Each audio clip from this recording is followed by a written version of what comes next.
저는 시어머니에게 평생 집안 말아먹을 년이었습니다. 그 말 제 첫 아이를 품에 안고 있을 때 들었습니다. 갓 태어난 아이의 체온이 아직 제 가슴에 닿아 있던 그 순간에 출산의 고통이 채 가시기도 전 온몸이 천갈래로 찢어지는 듯한 아픔을 겨우 견뎌낸 그 자리에서 말입니다. 남편은요? 이미 다른 여자의 집에 가 있었습니다. 제가 진통으로 신음하며 병실 복도를 걸을 때도, 제가 아이를 낳느라 온 힘을 다해 숨을 몰아쉴 때도 그 사람은 어딘가에서 다른 여자와 웃고 있었습니다. 분만실 문을 나서며 가장 먼저 찾은 사람은 없었고 제 손을 잡아줄 사람도 없었습니다. 하루하루가 버티는 데에만 온 힘을 쓰던 시절이었죠. 아침에 눈을 뜰 때마다 오늘도 또 이 하루를 견뎌내야 하는구나 하는 생각이 먼저 들었습니다. 살아있다는 것이 기쁨이 아니라 짐이 되어버린 그런 날들이었습니다. 속으로 생각했습니다. 이게 정말 내가 꿈꾸던 인생인가? 한때 사랑받고 싶었고 행복한 가정을 꿈꿨던 그 소녀는 어디로 간 걸까? 저는 새벽부터 밤까지 시어머니 심부름을 달고 살았습니다. 새벽 5시 아이가 채 잠들기도 전에 일어나 시어머니의 아침상을 차려야 했습니다. 찬밥을 데우고 국을 끓이고 밑반찬을 꺼내놓는 그 시간이 저에게 주어진 유일한 조용한 시간이었습니다. 아무도 저를 탓하지 않는, 아무도 저를 내려다보지 않는 그 새벽이 차라리 평화로웠습니다. 밥은 항상 시어머니 먼저, 저는 식은 국물로 허기만 달랬죠. 따뜻한 밥 한 숟가락, 김이 모락모락 나는 국 한 그릇이 그렇게 그리울 수가 없었습니다. 가족들이 다 먹고 난 뒤 식탁에 남은 차가운 밥을 물에 말아 후루룩 삼키는 것이 제 식사였습니다. 맛도 온기도 없었습니다. 그저 죽지 않기 위해 뱃속에 넣는 것일 뿐이었습니다. 남편이 들어오면 술 냄새보다 더 독한 향수 냄새가 먼저 풍겼습니다. 현관문이 열리는 소리만 들려도 가슴이 철렁 내려앉았습니다. 비틀거리는 발걸음, 어딘가 어색하게 흐트러진 옷깃, 그리고 그 역한 향수 냄새. 제가 한 번도 뿌려본 적 없는 값비싼 향기였습니다. 그 냄새를 맡을 때마다 저는 숨이 막혔습니다. 마치 제 존재가 지워지는 것 같았습니다. 그럴 때마다 심장이 덜컥 내려앉았습니다. 손이 떨렸습니다. 입술을 깨물어도 눈물을 참아도 온몸이 저절로 떨렸습니다. 묻고 싶었습니다.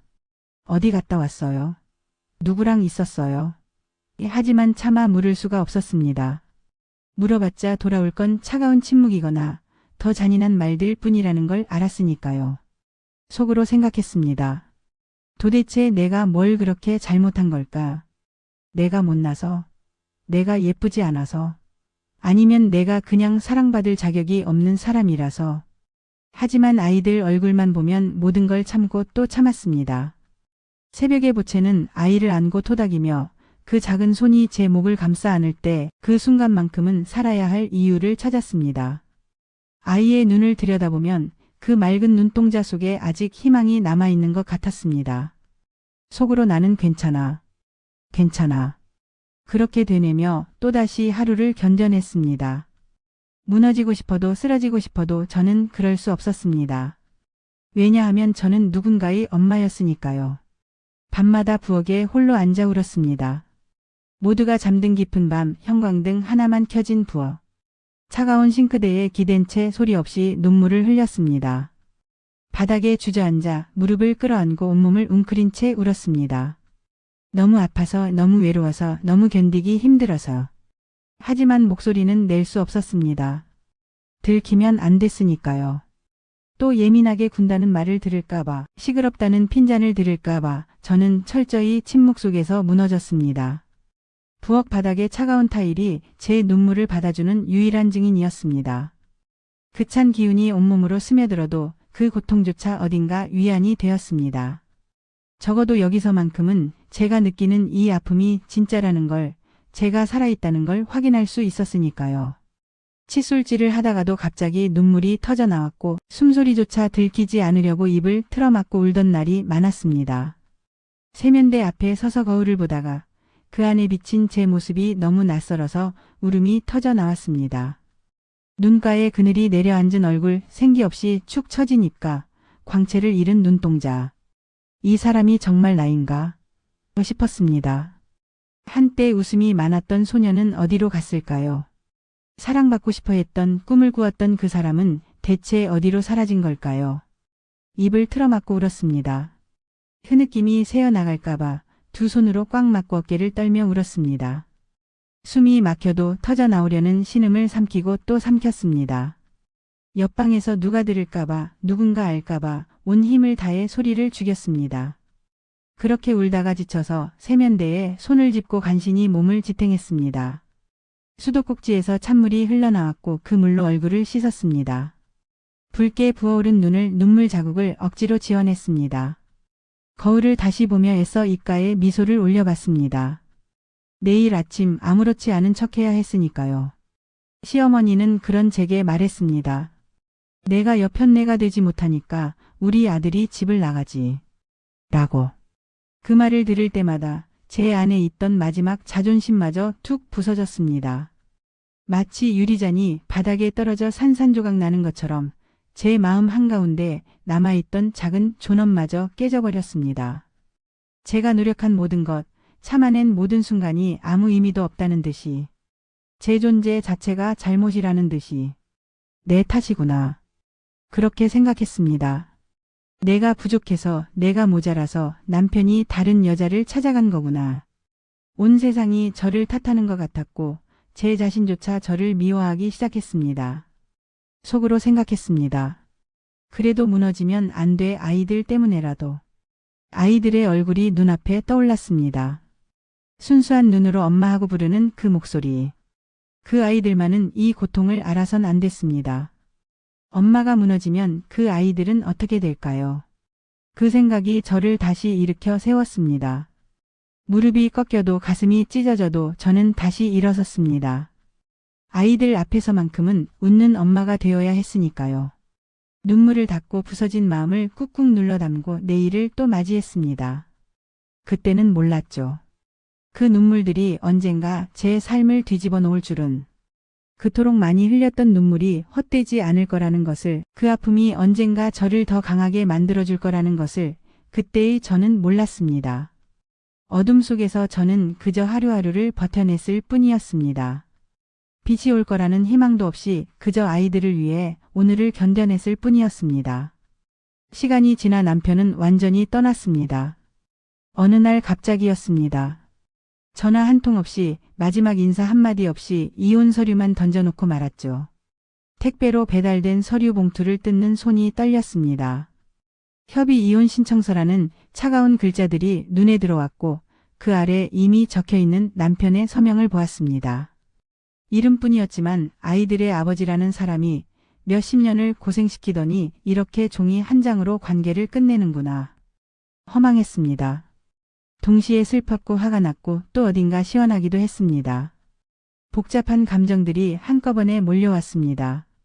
솔직히 말하면 아픈 만큼 이상하게 마음 한쪽이 가벼워지기도 했습니다. 더 이상 그 향수 냄새를 맡지 않아도 된다는 것. 더 이상 비틀거리며 들어오는 발걸음 소리에 가슴 졸이지 않아도 된다는 것. 더 이상 남편을 잘 못 모셔서라는 말을 듣지 않아도 된다는 것. 그것들이 저를 조금이나마 숨쉬게 해주었습니다. 서류에 도장을 찍으며 눈물이 났습니다. 하지만 그 눈물은 슬픔만이 아니었습니다. 끝났다는 안도감, 이제는 달라질 수 있다는 희망, 그리고 제 자신에게 하는 약속이 담긴 눈물이었습니다. 속으로 생각했습니다. 이제는 나와 아이들만 생각하자. 우리만의 삶을 살자. 문제는 시어머니였습니다. 남편이 떠나자 아들에게 버림받은 시어머니에게 남은 건 아무것도 없었습니다. 친척들은 외면했고 다른 자식들도 책임을 회피했습니다. 그분은 갈 곳이 없었습니다. 의지할 데가 없던 그분은 저에게 말했습니다. 나 내 옆에 있으면 안 되겠니? 나는 갈 데가 없다. 그 순간 시간이 멈춘 것 같았습니다. 평생 저를 집안 말아먹을 년이라 불렀던 그 사람. 제가 가장 힘들 때 위로 한마디 없이 오히려 저를 탓했던 그 사람. 저에게 상처만 주었던 그 사람이 이제 저에게 손을 내밀고 있었습니다. 시어머니의 눈빛은 달라져 있었습니다. 예전에 그 날카롭고 차가운 눈빛이 아니었습니다. 불안과 두려움, 외로움이 가득한 한 노인의 눈빛이었습니다. 주름진 손은 떨리고 있었고 등은 예전보다 더 굽어 있었습니다. 저는 흔들렸습니다. 평생 저를 괴롭힌 사람이었는데 또 제가 책임을 져야 한다니. 하지만 눈앞에 이 사람은 그저 의지할 곳 없는 한 노인이었습니다. 오만했던 시어머니가 아니라 버림받아 갈 곳이 없는 한 사람이었습니다. 속으로 생각했습니다. 나는 사람이니까 버릴 순 없잖아. 저는 제가 당했던 그 아픔을, 외면당했던 그 고통을 너무나 잘 알고 있었습니다. 그래서 같은 고통을 다른 사람에게 줄 수가 없었습니다. 설령 그 사람이 저에게 상처를 준 사람이라 해도 저는 그럴 수 없었습니다. 아이들을 저를 뜯어 말렸지만 결정은 변하지 않았습니다. 한숨을 깊이 내쉬며 말했습니다. 들어오세요. 그렇게 우리는 원치 않았던 둘만의 동거를 시작했습니다. 아이러니했습니다. 남편은 떠났는데 시어머니는 남았습니다. 자유로워질 줄 알았는데 또 다른 짐이 생겼습니다. 하지만 이상하게도 이번엔 달랐습니다. 이번엔 제가 선택한 일이었으니까요. 억지로가 아니라 제 의지로 한 선택이었으니까요. 그 선택이 앞으로 어떤 결과를 가져올지 그때의 저는 알지 못했습니다. 어느 날이었습니다. 평범한 저녁이었습니다. 늘 하던 대로 저녁상을 차렸고 시어머니와 마주 앉아 식사를 했습니다. 특별한 날도 아니었고 특별한 음식도 아니었습니다. 그저 된장국 한 그릇, 김치 몇 접시, 따뜻하게 지은 쌀밥. 수없이 만들어 온 평범한 저녁상이었습니다. 시어머니가 국 한 숟가락을 떠서 입에 넣으시더니 조용히 말씀하셨습니다. 국이 참 맛있다. 그 말에 저는 고개를 들었습니다. 시어머니는 그 말을 한 번도 하신 적이 없었으니까요. 칭찬이든 감사든 그 어떤 긍정의 말도 들어본 적이 없었습니다. 그래서 순간 멈칫했습니다. 무슨 일이시지? 싶었습니다. 그런데 갑자기 시어머니가 숟가락을 천천히 내려놓으시더니 울기 시작했습니다. 처음엔 믿을 수 없었습니다. 그토록 강했던 사람, 평생 눈물 한 방울 보인 적 없던 사람이 식탁 앞에서 어깨를 떨며 울고 계셨습니다. 주름진 손으로 얼굴을 가리고 목이 메어 소리도 제대로 내지 못하며 그렇게 울고 계셨습니다. 시간이 멈춘 것 같았습니다. 국물에서 피어오르는 김만이 조용히 흘렀고 저는 그저 그 모습을 지켜볼 수밖에 없었습니다. 그리고 조용히 떨리는 손으로 제 손을 꼭 잡고 말했습니다. 미안하다. 그 한마디에 제 가슴이 쿵 하고 내려앉았습니다. 시어머니의 손은 차가웠지만 그 떨림 속에서 진심이 느껴졌습니다. 손마디마다 세월의 흔적이 새겨진 그 손이 처음으로 저를 따뜻하게 감싸 쥐었습니다. 평생 당당하고 강하던 목소리가 이제는 후회로 떨리고 있었습니다. 갑작스런 시어머니의 말에 저는 숨이 멎는 줄 알았습니다. 심장이 터질 것 같았습니다. 눈앞이 흐려지고 귓가가 멍해졌습니다. 몰랐던 게 아닙니다. 기다렸던 말이었습니다. 얼마나 듣고 싶었던 말인지 모릅니다. 평생 듣지 못할 줄 알았던 말이었죠. 새벽마다 혼자 울며 속으로 되뇌었던 말. 저도 사람이에요. 저도 인정받고 싶어요. 그 간절한 바람이 이제야 이렇게 늦게 현실이 되고 있었습니다. 시어머니는 떨리는 목소리로 계속 말했습니다. 다 안다. 다 알아. 손을 더욱 꽉 잡으셨습니다. 그 손에 힘이 들어갔고 마치 놓치고 싶지 않다는 듯 제 손을 붙들고 계셨습니다. 시어머니가 제 눈을 똑바로 바라보셨습니다. 예전에 차갑고 날카롭던 눈빛이 아니었습니다.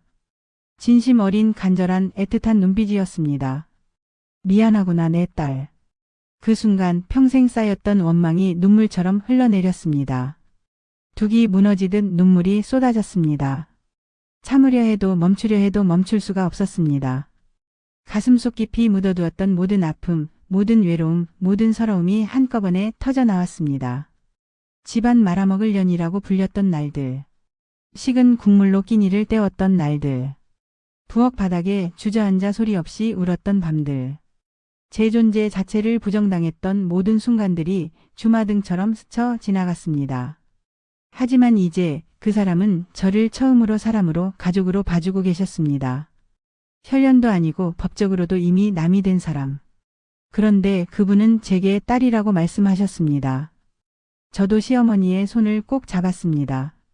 두 사람은 그렇게 식탁 앞에서 차가워진 국 앞에서 서로의 손을 잡고 한참을 울었습니다. 용서와 화해, 그리고 뒤늦은 사랑이 그 눈물 속에 담겨 있었습니다. 세월이 흘러 시어머님이 마지막을 준비하던 어느 날 저를 조용히 부르셨습니다. 병실은 고요했습니다. 의료기기의 규칙적인 소리만이 조용히 울려 퍼졌습니다. 시어머니는 침대에 누워 계셨지만 눈빛만은 또렷했습니다. 저를 보시는 그 눈빛에는 감사와 미안함, 그리고 사랑이 담겨 있었습니다. 가까이 와라. 작은 목소리였지만 분명했습니다. 저는 침대 곁으로 다가가 시어머니의 손을 잡았습니다. 뼈만 앙상하게 남은 그 손은 차가웠지만 여전히 저를 따뜻하게 감싸주었습니다. 옆에 놓인 작은 노란 봉투. 시어머니가 그 봉투를 가리키셨습니다. 떨리는 손으로 봉투를 여는데 가슴이 두근거렸습니다. 무엇이 들어있을지 짐작은 했지만 믿기지 않았습니다. 그 안에는 땅 문서와 통장들이 들어있었습니다. 한 장 한 장 꺼내볼 때마다 손이 떨렸습니다. 시어머니가 평생 모으신 재산이었습니다. 작은 땅 한 평 한 평, 통장의 숫자 하나하나에 그분의 삶이 담겨 있었습니다. 내가 네 시아버지 뒷바라지하면서 평생 동안 모은 거다. 시어머니의 목소리는 약했지만 그 말씀은 확고했습니다. 이건 네 거야. 시어머니가 제 손을 더욱 꽉 잡으셨습니다. 마지막 힘을 다해 전하고 싶은 말이 있다는 듯이. 편히 살아라 우리 딸. 그 말 속에는 평생의 미안함이 담겨 있었습니다. 제가 고생했던 모든 날들, 아팠던 모든 순간들을 다 알고 계셨던 거였습니다. 그날 밤 시어머니는 제 손을 잡은 채로 조용히 눈을 감으셨습니다. 고통 없이 평화롭게 사랑하는 사람의 손을 잡고 떠나셨습니다. 마지막 숨을 거두실 때 그분의 얼굴에는 미소가 남아 있었습니다. 저는 그 손을 한참 동안 놓지 못했습니다. 차가워져 가는 그 손을 제 두 손으로 감싸며 작별을 고했습니다. 어머니 편히 쉬세요. 이제 편히 쉬세요. 마지막까지 내가 나를 지켜줬으니까. 그리고 감사의 마음도 담겨 있었습니다. 버림받은 노인을 외면하지 않고 마지막까지 곁을 지켜준 저에 대한 고마움이. 저는 그 자리에서 오열했습니다. 바닥에 무릎을 꿇고 시어머니의 손을 제 이마에 대고 목 놓아 울었습니다. 병실 복도까지 들릴 만큼 크게 어린아이처럼 울었습니다. 새벽마다 부엌 바닥에 주저앉아 울던 그 날들. 입을 틀어막고 소리 없이 눈물 흘리던 그 밤들.